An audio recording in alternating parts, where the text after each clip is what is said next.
আজকের গল্প মা মেয়ের উপাখ্যান। সোমার আজও কাজ ছেড়ে শুতে শুতে অনেক রাত হয়ে গেল।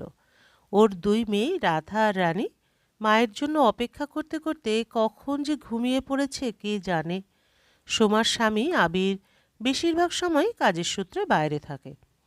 সোমা বিহারি পরিবারের মেয়ে, কিন্তু বাঙালি পরিবারে খুব সুন্দর করে নিজেকে মানিয়ে গুছিয়ে নিয়েছে। কাজে, পুজোতে, রান্নায়, সামাজিকতায় নিজেকে সম্পূর্ণ বাঙালি করে ফেলেছে।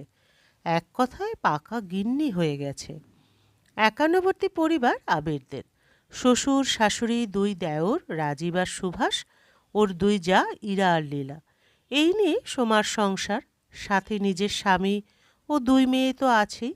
ইরা আর লীলা অবস্থাপন্ন বাঙালি পরিবারের উচ্চশিক্ষিত মেয়ে। ওদের দুজনেরই একটি করে ছেলে। ইরা আর লীলা বেসরকারি কোম্পানিতে কাজ করে। সোমার দুই দেওর সরকারি আমলা। রাতে শুতে না শুতেই ভোর, আর সেই কাক ভোরেই সোমার আবার নতুন দিন শুরু হয়। ইরা বা লীলা কেউই ছেলেদের স্কুলের বাসে তুলে দিতে পারে না।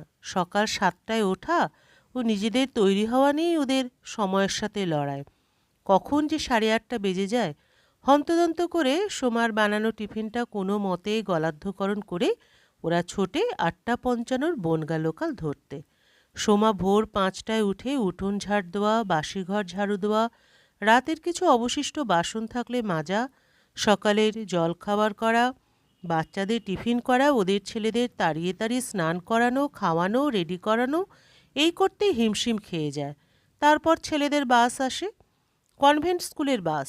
সময় আসে, সময় ছাড়ে। 1 মিনিট দেরি মানে হয়ে গেল সেদিনের স্কুল। ওরা বেরোলে শ্বশুর শাশুড়ি জলখাবার, ওষুধ।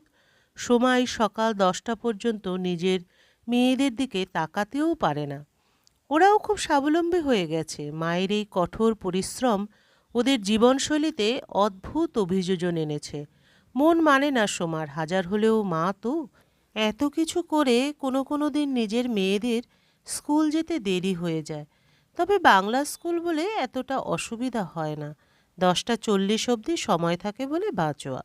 সোমারও ইচ্ছে ছিল বাড়ির দুই ছেলের মতোই দুই মেয়েকেও ইংলিশ মিডিয়াম স্কুলে পড়ায়। শাশুড়ি একটা খাঁটি কথা বলেছিলেন, স্বামীর আয় বুঝে চাদর বেছাও, তাছাড়া মেয়ে মানুষের অত আহামরি বিদ্যে লাগে না। দুটো পয়সা রাখো, বিয়ে কি ধার কর্জ করে দেবে? পান থেকে চুন খসলেই কথা শোনাতে ছাড়েন না সোমাকে। তবুও সোমার যেন সব সময় চেষ্টা কি করে শাশুড়ির মন জয় করা যায়। ওর বড় মেয়ে যখন পেটে ছিল একবার ওর খুব পাঁঠার মাংস খেতে ইচ্ছা হয়েছিল। শাশুড়ি সাফ বলে দিয়েছিলেন মেয়ে মানুষের অত লোভ ভালো নয়, আবির আর সোমার ভালোবাসার পরিণয়। কথায় কথায় শাশুড়ি সোমাকে শুনিয়ে শুনিয়ে বলতেন, বিহারীর সাথে মিশে মিশে আমার ছেলেটা বিহারি হয়ে গেল রে। সোমা চুপ করে থাকতো, অজান্তে দুফোঁটা চোখের জল বেরিয়ে আসতো। পুরো রান্নাবান্না সোমা নিজে করত, সবাইকে শাশুড়ি নিজে হাতে পরিবেশন করতেন। সবাইকে দেওয়ার পর সোমার কপালে জুটত অবশিষ্টাংশ। সোমাকে দেখে আবিরের খুব খারাপ লাগতো। কখনো কখনো আবির মাথা গরম করে ফেলত। সোমাই বাধা দিত, বলতো, উনি হাজার হলেও মা তো, তোমার মা আমার মা মনে নিও না। আবির আর রাগ করে থাকতে পারত না। সোমার প্রতি একটা অদ্ভুত শ্রদ্ধা মিশ্রিত ভালোবাসা আবিরের।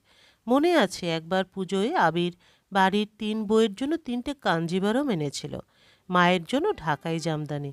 আবিরের ইচ্ছে ছিল সোমা কমলা রঙের ওপর সবুজটা নিক। ইরা আর লীলা বৌদির জন্য আবিরের হলুদের সাথে নীল আর হালকা বেগুনের ওপর লালের কাজ করা 2টো শাড়ি পছন্দ করে এনেছিল। সোমার বহুদিনের ইচ্ছে ছিল পলাশ সঙ্গে একটা শাড়ির। আবির সেই মতো মাকে বলেও গেল। অফিস থেকে ইরা লীলা ফিরে আসার পর 3 বউকে ডেকে মা শাড়ি দিলেন।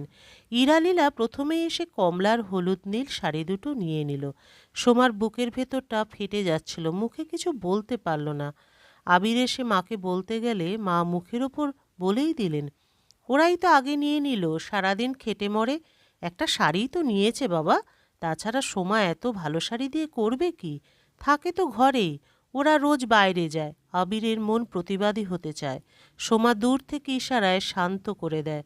এইভাবেই চলতে থাকে দিন। এই তো কয়েক মাস হলো সোমার শ্বশুর গত হলেন। শাশুড়ির শরীরও খুব খারাপ, ব্লাড সুগার বেড়েছে মাত্রাতিরিক্ত। প্রেশার তো বার্ধক্যের কেশ, ধূসরতার চেয়েও দ্রুত গতিতে ধাবমান। আজকাল দুই চোখেই আর ভালো দেখতে পান না, সোজা হয়েও হাঁটতে পারেন না। সোমার শাশুড়িকে যত্নের ত্রুটি নেই। আবির আজকাল বাইরেই থাকে বেশি, বারবার দু ছেলেকে বলেও মায়ের চোখের ছানির অপারেশনটা করানো গেল না। সময় আজকাল একটু বেশি কম। এই হচ্ছে হবে করে প্রায় 5 মাস অতিবাহিত। আবির ফিরে আসার আগেই সোমা বলে রেখেছিল এবার অন্য কিচ্ছু না, মায়ের অপারেশন আগে। সোমা আগেই ডাক্তারের সাথে কথা বলেই রেখেছিল। আবির বাড়ি এলেই অপারেশন হয়ে গেল পরের দিন। এখন উনি একটু ভালো দেখছেন, শাশুড়ি সব বোঝেন, সোমার দিকে শুধু চেয়ে থাকেন, মুখে কিছুই বলেন না। আজ সকালে সোমাকে ডেকে ওর শাশুড়ি কাঁপা কাঁপা গলায় বললেন, আমায় একটু পাঁঠার মাংস খাওয়াবে মা? আবির বাড়িতে নেই, রাজীব আর সুভাষ আছে। অফিসে যাওয়ার খুব তাড়া তখন ওদের। তাও গিয়ে সোমা বলল একটু কষ্ট করে এনে দিতে। সুভাষ বলে দিল যে তার সময় কোথায়, আর রাজীব স্পষ্টই বলে দিল সে অনেক দাম, এখন মাসের শেষ, এসব হবে না, পরে একদিন হবেক্ষণ। সোমা দৌড়ে বেরিয়ে গেল ওই রহমত চাচার দোকানের দিকে। কিছু উটকো ছেলে বসে আড্ডা দিচ্ছে। আর যাওয়া হলো না। বিকেলে আবির আসতেই সোমা আবিরকে বলল একটু পাঁঠার মাংস নিয়ে এসো, মা খেতে চেয়েছেন। শাশুড়ি পাশের ঘরের থেকে সবই শুনতে পেলেন।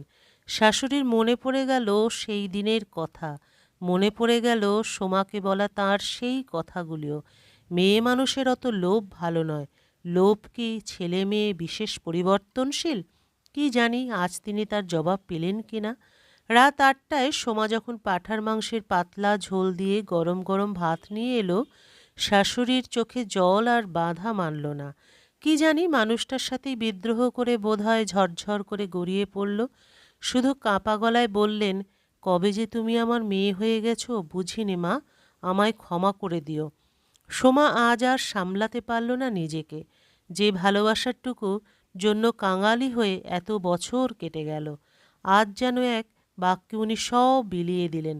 শুধু বলল, মা, আজ আপনি আমাকে মেয়ে বলল, আমি যেদিন এই বাড়িতে প্রথম এসেছিলাম সেদিন থেকেই আপনাকে মা মেনে এসেছি। মেয়ে হতে বড্ড সময় নিয়ে নিলাম। গল্পের সমাপ্তি এখানেই। আবার দেখা হবে পরবর্তী আরেকটি গল্পের সাথে।